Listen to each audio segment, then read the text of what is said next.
సుమారు నెల రోజుల క్రితం ప్రవీణ్ గారు రాజమండ్రిలో అనుమానాస్పద స్థితిలో మరణించినటువంటి విషయం మీ అందరికీ తెలుసు. ఆ సంఘటన జరిగిన తర్వాత క్రైస్తవ సమాజం అంతా కూడా, మాలో సహజంగా డినామినేషన్స్ ఉంటాయి, సిఎస్ఐ వాళ్ళని, లూథరన్ వాళ్ళని, ఆర్సిఎం వాళ్ళని, పెంతెకోస్తు వాళ్ళని, కల్వర్ టెంపుల్ అని, కల్వరి ప్రత్యక్షత అని అనేక రకాల సంఘాలు ఉంటాయి. మాలో రకరకాల డినామినేషన్స్ ఉంటాయి. ఈ డినామినేషన్స్ అన్నిటినీ పక్కన పెట్టి ప్రతి క్రైస్తవుడు కూడా ఒక విషయం తెలుసుకోవాలనుకున్నాడు. ప్రవీణ్ పగడాల గారు యాక్సిడెంట్లో చనిపోయారా, ఎవరైనా ఆ మనిషిని చంపి దాన్ని యాక్సిడెంట్గా చిత్రీకరిస్తున్నారా అన్న విషయం గురించి 30 రోజుల పాటు పెద్ద ఎత్తున ఆందోళన జరిగిన విషయం మీకు తెలుసు. ఇంత పెద్ద ఆందోళనలో ఎక్కడా ఒక బస్సు తగలబడలా, ఎక్కడా ఒక లారీ మీద రాయి విసిరలా, ఏ రోడ్డు మీద కూడా ఒక టైరు కాల్లా, ఏ ప్రభుత్వ సంస్థ కానీ ఏ ప్రభుత్వ కార్యాలయానికి కానీ నిప్పు పెట్టలా, కనీసం ఒక రాయి కూడా విసరలా. మా కష్టాన్ని, మా దుఃఖాన్ని, మా బాధని చెప్పుకున్నామే తప్ప ఎవరి మీద ఏ విధమైనటువంటి దాడులకు మేము ప్రయత్నించలా. 30 రోజుల పాటు క్రైస్తవులందరూ ఒకవైపు, రాజకీయ పార్టీలన్నీ మరొక వైపు నిలవబడి చూసుకున్న పరిస్థితిని మేము తట్టుకోలేకపోతా ఉన్నాం. మీరు గమనించండి, ప్రవీణ్ పగడాల గారు చనిపోయినటువంటి ఆ స్థలంలో ఇంకెవరూ ఉండకూడదని నేను మనస్ఫూర్తిగా కోరుకుంటున్నాను. ఎవరికి కూడా ఆ కష్టం రాకూడదు, ఏ కుటుంబం కూడా ఆ కుటుంబ యజమానిని కోల్పోకూడదు. కానీ అక్కడ ఒక్కసారి ఆలోచించండి, వేరే మతానికి సంబంధించిన ఏ నాయకుడు చనిపోయి ఉన్నా, వేరే మతాలకు సంబంధించిన ఏ పీఠాధిపతి కావచ్చు, మఠాధిపతి కావచ్చు, మౌలానా గారు కావచ్చు, అలాంటి పరిస్థితుల్లోనే చనిపోయి ఉంటే రాష్ట్రంలో పరిస్థితులు ఎలా ఉండేయో మీ ఊహకే నేను వాటిని వదిలిపెడతా ఉన్నా.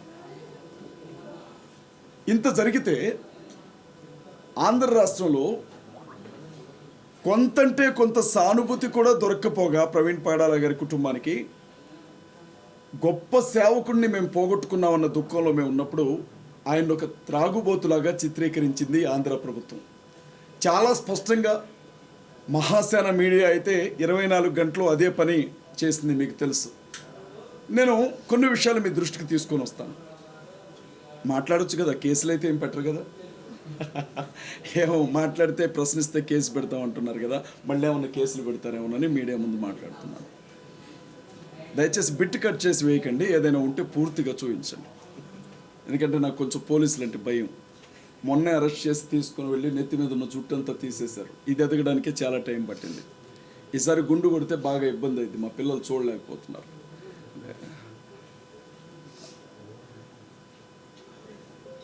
ప్రవీణ్ పగడాల గారు చనిపోయిన తరువాత ఎస్పీ గారు ఒక ప్రెస్ మీట్ పెట్టారు, మీకు జ్ఞాపకం ఉండి ఉంటుంది. ప్రెస్ మీట్ పెట్టి ఇక్కడ ఒక మనిషి చనిపోయి పడిపోయి ఉన్నాడు అన్న విషయం మొదటిగా మా ఏఎస్ఐ గారికి ఆయన నడుచుకుంటూ వెళుతుంటే, మార్నింగ్ వాక్ చేస్తుంటే ఎవరో చెప్పారు, అలా తెలిసింది అని చెప్పారు.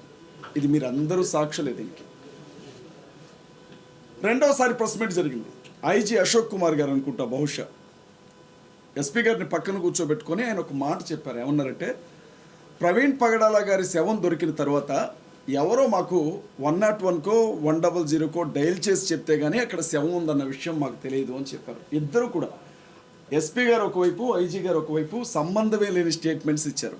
అయినా వాళ్ళని ఎవరు అడగరండి, ఎందుకంటే వాళ్ళు పోలీసులు కాబట్టి. కొన్ని రోజులు గడిచిన తర్వాత ప్రవీణ్ పగడాల గారు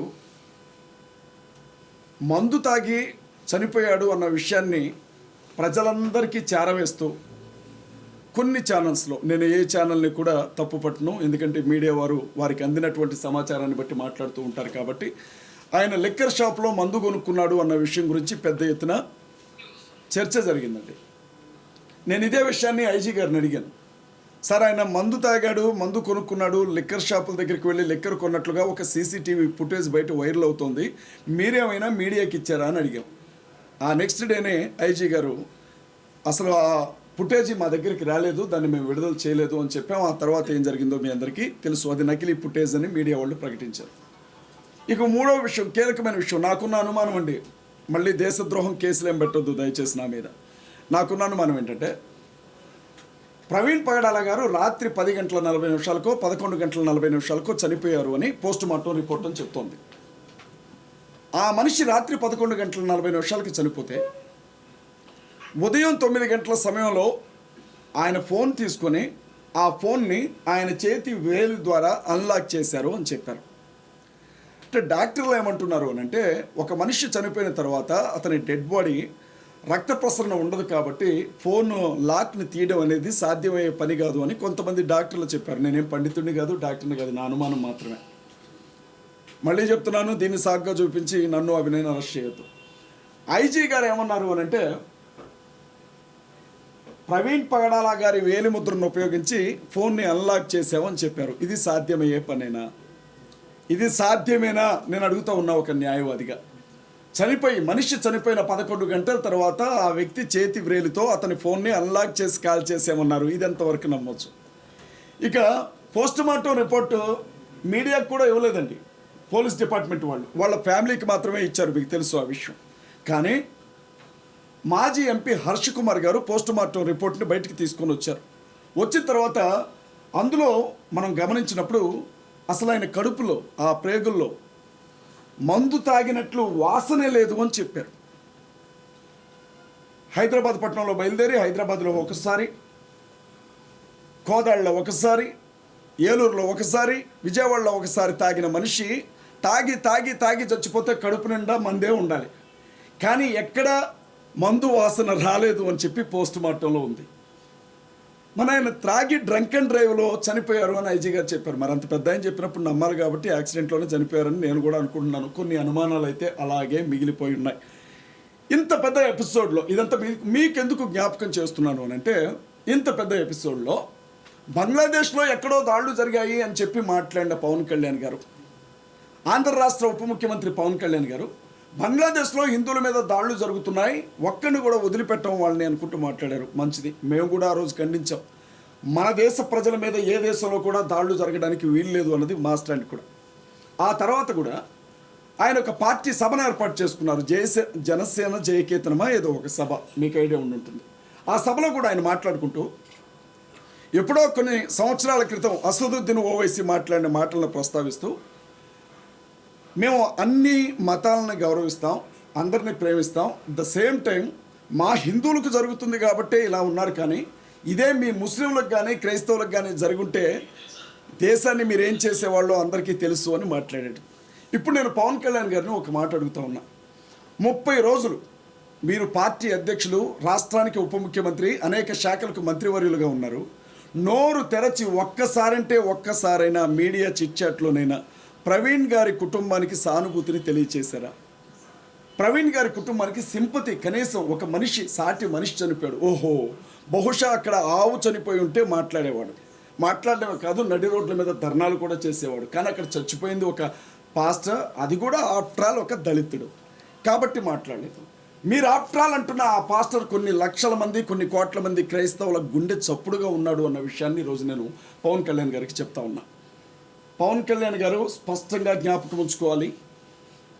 పిఠాపురంలో ఎస్సీ మాలపల్లి, మీ అందరికీ తెలుసు, మాలలందరినీ కూడా వెలేశారు.